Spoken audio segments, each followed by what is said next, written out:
Hello students, এই ভিডিওটার মাধ্যমে আমরা দেখব যদি a:b আর b:c গিভেন হয় আমরা চট করে কিভাবে a:b:c ফাইন্ড করতে পারছি। ফার্স্ট অফ অল a:b 5:7, তার মানে a/b = 5/7। সেমভাবে আমরা এখানে লিখতে পারি b/c = 3/2। আমরা দেখতে পাচ্ছি প্রথমটার ডিনোমিনেটর এবং সেকেন্ডটার নিউমারেটর দুটোই b রয়েছে, তাহলে এই দুটোকে সেম আনার জন্য আমরা 7 আর 3 এর এলসিএমটা ফাইন্ড করব, দ্যাট ইজ 21।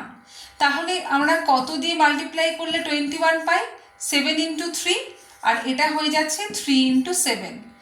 এবারে ইকুইভ্যালেন্ট ফ্র্যাকশানে আনার জন্য যেহেতু 7 × 3 করছি, তাহলে অবভিয়াসলি 5 × 3 করতে হবে। আবার এখানে যেহেতু 3 × 7 করছি, তাহলে এখানে 2 × 7 হতে হবে। তার মানে 15/21, 21/14।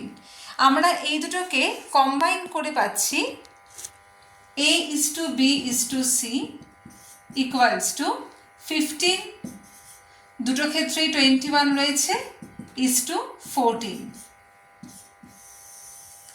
এবারে আমরা একটা শর্টকাট ট্রিক শিখে নেব। ফার্স্টেই a/b/c লিখলাম, যদি এখানে 4টে 5টা আরও রেশিও থাকতো আমরা সেম মেথডে অ্যাপ্লাই করতাম। a:b হচ্ছে 5:7, তাহলে 5 আর 7, এদিকে কিছু নেই, তাহলে রাইটের সাইডে যেটা রয়েছে সেটাই কন্টিনিউ হবে, মানে 7 লিখব। b:c হচ্ছে 3:2, তাহলে এদিকে আমরা লিখব 3। এবারে জাস্ট মাল্টিপ্লাই করব। একবার চেক করে নেব 3টের মধ্যেই কমন কোনো নাম্বার আছে কিনা।